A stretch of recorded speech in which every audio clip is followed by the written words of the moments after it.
So this evening, or this afternoon, about 12:42 in the afternoon, here at El Cajon Police Department, there were two officers, a sergeant and a lieutenant actually, that were in the parking lot on the sidewalk preparing for actually a retirement ceremony. While they were outside looking for the landscape basically of how this retirement ceremony was going to happen, a captain was retiring today. There was a truck that was parked in the parking lot. And the truck, as the officers were standing on the sidewalk, at least 15 feet off of the street, the truck backed out of their parking spot and appeared that they were going to drive away. Instead, the truck pointed towards the officers and then stopped for a moment. And the officers appeared to recognize, this is all from a video that we have from surveillance video. Officers, the sergeant and the lieutenant appeared to recognize that the truck was doing something strange. And then out of nowhere, the truck veered directly towards the officers. The officers tried to get out of the way, but the truck turned quickly and actually struck the sergeant, throwing him into the air. At that point, the lieutenant was calling for additional officers for help and was trying to get away from the truck as well as the sergeant was on the ground. The truck reversed again and drove towards the officers. Another officer had responded to that call for help and was in front of the truck trying to get to the sergeant when the truck accelerated forward again. At that point, officers were forced to use deadly force and fired their firearms at the occupant of that vehicle. There was one occupant in the truck. It was an adult female in her 20s. She has been tentatively identified at this point, but her name will not be released pending family notifications. The officers involved were a sergeant who has 25 years on the department and a police officer with 6 years on the police department. Multiple rounds were fired. The suspect was struck several times.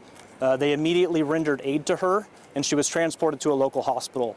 But unfortunately, she did die at the local hospital.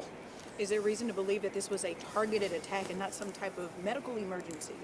So it's just too early to know. Obviously, with the county protocol, the San Diego Police Department was called to investigate this officer-involved shooting, and that will be questions that we ask and questions that we look to try to get answers for, but it's very early on in the investigation at this point. How are those officers? The sergeant was actually just released from the hospital.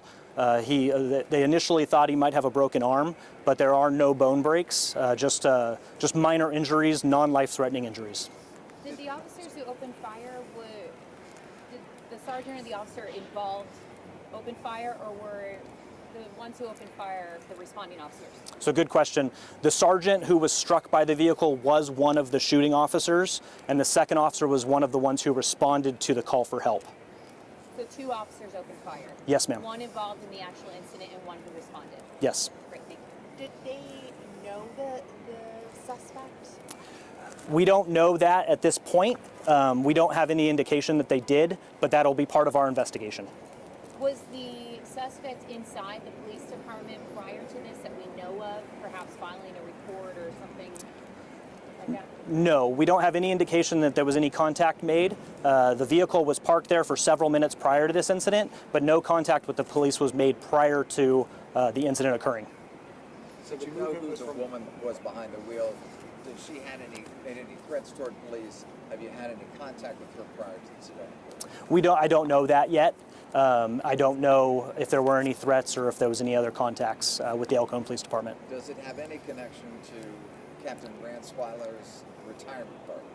I certainly hope not, but I don't know. I don't know. Was the movement from the vehicle from the park position to where it is now? Or did it pick up speed somewhere and then... So, correct. The vehicle was parked legally in a parking spot along just past the Heartland fire truck, parked facing the station, and then it backed up into the street and basically backed towards us and then pointed towards the flagpoles. And then it veered to the left, hitting a tree and the sergeant, and then backed up again, and then its final resting point is after the officer-involved shooting occurred. So it came to a stop and then they fired, or they fired while she was still in motion? That's part of the investigation. Based on the video that I saw, it appeared that it was during that second time accelerating towards the officers. Have you seen is the video from a security camera or is it the lapel cameras? So it is from, the video I personally watched was from a security camera. The lieutenant isn't issued a body-worn camera, and the sergeant wasn't enforcing anything, and didn't have time to turn his on. Was the sergeant in uniform? Yes, they both were in full uniform. And just to explain to the public, why is it that SCPD is here? So per the countywide protocol, the San Diego Police Department will handle this investigation. It'll be a thorough investigation with our homicide unit. It'll be fair and impartial. And that's part of the countywide protocol so that we know that we're being transparent with our investigation and we're not investigating our own. So to understand correctly, you said that the suspect drove the vehicle, hit the first officer, backed up, and then moved forward again. That's correct.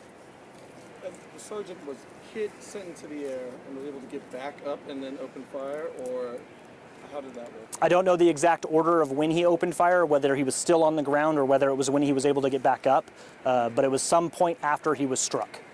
You said lieutenant? I thought you said sergeant and officer. So there was a lieutenant and a sergeant that were initially targeted by the vehicle. The lieutenant was able to get out of the way, the sergeant wasn't. She turned to the left towards the sergeant as she accelerated. And then the officer was one of the ones that responded after the call for help. So sergeant on the ground, lieutenant on the, he was standing, right? Correct, he was on the passenger side of the vehicle. How would you characterize this incident today? This is a scary event. Those officers were standing in front of their station, not taking any enforcement action, not trying to contact anyone. They were preparing for a retirement ceremony. This was a very scary event for those officers that were involved and the sergeant and the lieutenant were involved. And it's a tragedy that this happened. It's going to be investigated thoroughly and make sure that everything was done accordingly. Anything else you want to add? Anything else you think people should know when they see this story? They're going to be a little afraid. Yeah, it's obviously a scary event. The one thing I would add is that if there were, we've talked to numerous witnesses, but if there were any other witnesses that happened to see this today, please call the San Diego Police Department at 619-531-2000 so that we can take your statement as well. Hearts and minds clear?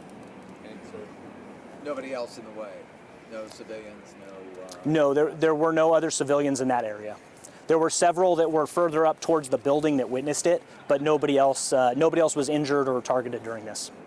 Is the complex open? I know I saw a lot of people around here. What should people know about going to the Civic Center or the courthouse? Everything is business as normal, or is anything closed? So this parking lot will be closed for several hours as we do our investigation.